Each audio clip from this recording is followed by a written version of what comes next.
سعودی وزیر خارجہ فیصل بن فرحان کی سربراہی میں اعلیٰ سطح کا وفد 2 روزہ دورے پر آج پاکستان پہنچے گا۔ وفد میں سعودی وزیر برائے پانی وزیر صنعت اور وزیر برائے معدنی وسائل شامل ہوں گے۔ سعودی سرمایہ کاری کے نائب وزیر اور سعودی خصوصی کمیٹی کے سربراہ بھی وفد کا حصہ ہوں گے۔ عالمی بینک پاکستان کو توانائی منصوبے کے لیے $1 ارب قرض دے گا۔ ورلڈ بینک کی دستاویزات کے مطابق فنڈز 2160 میگا واٹ کے داسو ہائیڈرو پروجیکٹ پر خرچ کیے جائیں گے۔ جون میں قرض کی منظوری متوقع۔ داسو ہائیڈرو منصوبے کی تعمیر سے پاکستان کو فیول کاسٹ کے مد میں سالانہ $1.8 ارب بچت ہوگی۔ منصوبہ 7 سال کی تاخیر سے 2028 تک مکمل ہوگا۔ پاکستان کو 3 سینٹ فی یونٹ کے حساب سے سستی بجلی حاصل ہوگی۔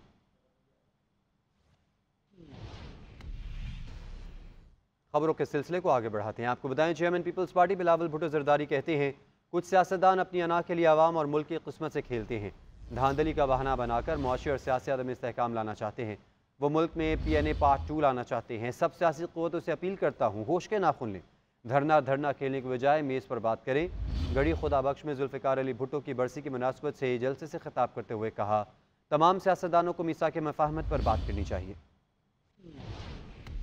بہت سے ایسے قوتیں تھے جو جمہوریت میں یقین نہیں رکھتے تھے، ہر وقت وہ سازشیں پکاتے رہتے تھے، مگر صدر زرداری نے ان تمام سازشوں کو ناکام کروایا۔ آج بھی کچھ ایسے سیاستدان ہیں جو PNA پارٹ 2 لے کر آنا چاہتے ہیں۔ ہم ان تمام قوتوں کو یاد دلوانا چاہتے ہیں تو کچھ ایسے سازشی قوتیں 9 ستارے بن کے ایک مہم چلائے تھے۔ ان کا خیال یہ تھا کہ وہ قائد عوام شہید ذوالفقار علی بھٹو کو حکومت سے نکال کے خود حکومت میں آئیں گے، مگر ان کی تحریک کے نتیجے میں پاکستان نے 10 سال آمریت بھگتنا پڑا، اور آج بھی یہی خطرہ ہے۔ پاکستان پیپلز پارٹی یہ تجویز دے رہی ہے دھرنا کھیلنے کے بجائے میز پہ بیٹھنا چاہیے، سیاسی بات چیت کرنا چاہیے، اور جو ہم بات چیت کے ذریعے ہمارا نظام میں، ہمارا جمہوریت میں، ہمارا ادارے میں ترمیم کر کے بہتری لے کر آ سکے تو اس پہ ہم زور دے، نہ کہ ہم پاکستان کے عوام کو تکلیف پہنچائے۔ صدر پاکستان آصف علی زرداری کہتے ہیں پاکستان غریب ملک نہیں، اللہ تعالیٰ نے ہمیں سب کچھ دیا، اسلام آباد میں بیٹھے بابوؤں کی سوچ نے ہمیں غریب کیا، انہی بابوؤں کی کم عقلی کی وجہ سے یہ حالات ہیں۔ گڑھی خدا بخش میں جلسے سے خطاب کرتے ہوئے کہا ہم آپس میں لڑتے رہے تو عوام پس جائیں گے، ہمیں سب کچھ سوچنا اور سمجھنا ہوگا۔ کچھ لوگوں کو شبہ تھا کہ میں پارٹی نہیں سنبھال سکوں گا، میں نے عوام کی طاقت سے جیلیں کاٹیں، عوام کی طاقت سے ہی صدر بنا۔ تاریخ میں بی بی بول رہی ہے کہ جو میں فرض چھوڑ کے گئی تھی وہ فرض میرا ادا کر دیا میں نے۔ کافی دوستوں کو یہ پتا بھی نہیں تھا کہ شاید میں کر سکوں، سنبھال سکوں، پارٹی کو چلا سکوں، مگر بی بی کی آپ حکمت دیکھیں، انہیں پتا تھا۔ اس میں وہ کہتی ہیں کہ اس نے 14 سال جیل کاٹی ہے اور اس نے سیزن ہے، اس کو پتا ہے یہ ہمارے حق سنبھالے گا، کہ میں نے جیلیں بھی کاٹی ہیں آپ کی طاقت پہ، اور ہر چیز میں عوام کی طاقت پہ کرتا ہوں۔ ضروری نہیں ہے، ہمارے نصیب میں یہ نہیں لکھا ہوا کہ پاکستان غریب ملک رہے۔ یہ تو ان کے اسلام آباد میں بیٹھنے والے بابوؤں کی سوچ سمجھ کم عقلی، اس نے ہمیں غریب کیا ہوا ہے۔ پاکستان غریب ملک نہیں ہے۔ ہر دولت دنیا میں کسی ملک کے پاس ہو سکتی ہے، وہ پاکستان کے پاس ہے، تو ہم ہر چیز کو سنبھال سکتے ہیں۔ صرف وہ عربی میں کہتے ہیں مخ معافی، دماغ کی کچھ کمی ہے۔ اگر ہم آپ میں بیٹھیں، آپس میں بیٹھ کے سوچیں تو کون سی چیز ہے جو ہمارے پاس نہیں ہے؟ بھئی آپس میں بیٹھو، بات کرو، ایک پوائنٹ پہ آؤ، نہیں آ سکتے اس پوائنٹ پہ تو وڈرا کر جاؤ۔ ہمیشہ لڑتے رہے تو پھر عوام پستی ہے۔ Chairman P T I barrister Gohar کا کہنا ہے کہ بانی پی ٹی آئی پر جھوٹے اور بے بنیاد مقدمات بنائے گئے جن کا کوئی ثبوت نہیں۔ بہت کوششیں کی گئیں کہ بانی پی ٹی آئی کو ڈیل پر مجبور کیا جائے۔ ثوابی میں میڈیا سے گفتگو کرتے ہوئے ان کا کہنا تھا کہ ہمیں عدالتوں پر مکمل اعتماد ہے۔ 3 ججمنٹیں دی گئی تھی، 3 سزائیں سنائی گئی تھی، باور کرایا گیا تھا کہ خان صاحب اب لانگ ٹرم کے لیے جا رہے ہیں۔ یہ صرف اور صرف سیاسی بنیادوں کا کیس تھا، جو جج صاحبان 14 گھنٹے ہیئرنگ کرتے تھے، 10 منٹ کی بریک لیتے تھے، کراس ایگزامینیشن کی اجازت نہیں دیتے تھے، ہمیں ایویڈنس پروڈیوس کرنے کی اجازت نہیں دیتے۔ اس سے زیادہ ظلم میں نے کہیں نہیں دیکھا، کوئی ایسا کیس میں نے زندگی میں نہیں دیکھا کہ وہ ہسٹری میں 2 دن میں کمپلیٹ ہوا ہو۔ وہ صرف خان صاحب کے کیسز تھے जो दो दो दिनों में उन्होंने कन्विक्शनें कराई थी। इंशाल्लाह हाई कोर्ट पे हमें एतमाद है, हमें एहतराम है। अदलिया इंशाल्लाह ताला ये सारे केसेस को सेट असाइड करेंगी। बहुत ज़्यादा कोशिश की गई कि खान साहब को किसी डील पे मजबूर करे, पर अल्हम्दुलिल्लाह के रहम करम से खान साहब कोई डील नहीं करते और सब डटे हुए हैं। पंजाब हुकूमत ने रोटी की कीमत कम करके 16 रुपये मुकर्रर कर दी। वज़ीर आला पंजाब मरीम नवाज़ की तमाम अजला और मुतल्लिका महकमों को फैसले पर सख्ती से अमल दरामद यकीनी बनाने की हिदायत। वज़ीर आला ने मुआशी आशारिये बेहतर होने पर वज़ीर आज़म मोहम्मद शहबाज शरीफ को खराज तहसीन पेश किया।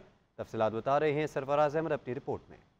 पंजाब हुकूमत का आवाम को रिलीफ देने के लिए अहम इकदाम। सुबह भर में रोटी की कीमत में कमी। एक्स पर जारी बयान में वज़ीर आला मरीम नवाज का कहना था कि अल्हम्दुलिल्लाह हुकूमत पंजाब ने रोटी की कीमत कम करके 16 रुपये मुकर्रर कर दी है। वज़ीर आला की तमाम अजला और मुतल्लिका महकमों को फैसले पर सख्ती से अमल दरामद यकीनी बनाने की भी हिदायत। वज़ीर आला मरीम नवाज ने मुआशी इशारिये बेहतर होने पर वज़ीर आज़म शहबाज शरीफ को खराज तहसीन पेश करते हुए कहा कि आपकी रहनुमाई में पाकिस्तानी मईशत फिर तरक्की की तरफ गामजन हो रही है। मुस्लिम लीग नून की मुआशी पॉलिसियों के समरात नुमाया हो रहे हैं। बिजली के नर्ख और महंगाई कम होने से आम आदमी को रिलीफ मिलेगा। मरीम नवाज का कहना था कि IMF, एशियन तरक्याती बैंक समेत बड़े आलमी मालियाती इदारे भी पाकिस्तान की मुआशी पॉलिसियों के मुतरिफ हैं। वज़ीर आज़म शहबाज शरीफ की पॉलिसियों की बदौलत सरमायाकारों के एतमाद में इजाफा हो रहा है। तारीख में पहली बार स्टॉक एक्सचेंज 100 इंडेक्स 70,000 की नफसियाती हद अबूर कर गया है। वज़ीर आला का मजीद कहना था कि पहली बार 20 किलोग्राम आटे की कीमत में 500 रुपए की कमी हुई। मजीद 300 रुपए की कमी मुतवक्के है। आइंदा साल इंशाल्लाह महंगाई की शरह कम होकर 12.2% होने का इम्कान है। पाकिस्तानियों के लिए बड़ी खुशखबरियां मुंतजिर हैं। अवाम को अपने वज़ीर आज़म मोहम्मद शहबाज शरीफ पर मुकम्मल एतमाद है।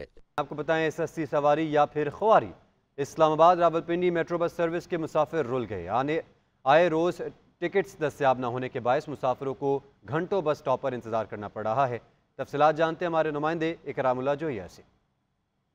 मैं इस वक्त इस्लामाबाद के एक मेट्रो स्टेशन पर मौजूद हूँ और यहाँ पर आए दिनों जो है वो इस्लामाबाद में जो मेट्रो सर्विस है उसमें सर्विसेज जो है उसके हवाले से जो मुसाफिर हैं उनको शिकायत का सामना है। इस वक्त मेरे अकब में भी आप देख सकते हैं कि ख़वातीन और मर्दों की एक लंबी लाइन जो है वो इस चीज़ का इंतज़ार कर रही है कि उन्हें टोकन जो है वो सुबह के वक्त जो है वो मिल सके। यहाँ पर इंतज़ामी की जानिब से ये कहा जाता है कि टोकन अभी अवेलेबल नहीं है, जिसकी वजह से अभी मुसाफिर जो है वो घंटों यहाँ पर इंतज़ार उनको करना पड़ता है और इस वजह से अभी भी लंबी लाइन जो है वो इस्लामाबाद के मेट्रो स्टेशन के मुख्तलिफ मेट्रो स्टेशन जो हैं वहाँ पर लगी हुई होती हैं। इस वक्त भी इस्लामाबाद के फैज़ाबाद के मेट्रो स्टेशन पे इस वक्त मैं मौजूद हूँ। यहाँ पर भी मुसाफिर इंतज़ार कर रहे हैं कि उन्हें टिकट्स जो हैं वो मिल सकें, लेकिन यहाँ पर जो टिकट बूथ पर बैठे हुए मुलाजमीन हैं उनका ये कहना है कि यहाँ पर हमारे पास अभी टिकट अवेलेबल नहीं है, जिसकी वजह से आपको मज़ीद इंतज़ार करना होगा। अब मुख्तलिफ दफातर में काम करने वाले जो मुसाफिर हैं उनको काफ़ी मुश्किलात का सामना है। जी आपको बताएं, सस्ती सवारी या फिर ख्वारी।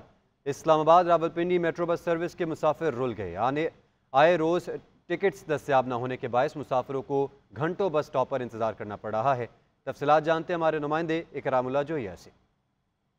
मैं इस वक्त इस्लामाबाद के एक मेट्रो स्टेशन पर मौजूद हूँ और यहाँ पर आए दिनों जो है वो इस्लामाबाद में जो मेट्रो सर्विस है उसमें सर्विसेज जो हैं उसके हवाले से जो मुसाफिर हैं उनको शिकायत का सामना है। इस वक्त मेरे अकब में भी आप देख सकते हैं कि ख़वातीन और मर्दों की एक लंबी लाइन जो है वो इस चीज़ का इंतज़ार कर रही है कि उन्हें टोकन जो है वो सुबह के वक्त जो है वो मिल सके। यहाँ पर इंतज़ामी की जानिब से ये कहा जाता है कि टोकन अभी अवेलेबल नहीं है, जिसकी वजह से अभी मुसाफिर जो हैं वो घंटों यहाँ पर इंतज़ार उनको करना पड़ता है और इस वजह से अभी भी लंबी लाइन जो है वो इस्लामाबाद के मेट्रो स्टेशन के मुख्तलिफ मेट्रो स्टेशन जो हैं वहाँ पर लगी हुई होती हैं। इस वक्त भी इस्लामाबाद के फैज़ाबाद के मेट्रो स्टेशन पे इस वक्त मैं मौजूद हूँ। यहाँ पर भी मुसाफिर इंतज़ार कर रहे हैं कि उन्हें टिकट्स जो हैं वो मिल सकें, लेकिन यहाँ पर जो टिकट बूथ पर बैठे हुए मुलाजमीन हैं उनका ये कहना है कि यहाँ पर हमारे पास अभी टिकट अवेलेबल नहीं है, जिसकी वजह से आपको मज़ीद इंतज़ार करना होगा। अब मुख्तलिफ दफातर में काम करने वाले जो मुसाफिर हैं उनको काफ़ी मुश्किलात का सामना है। जी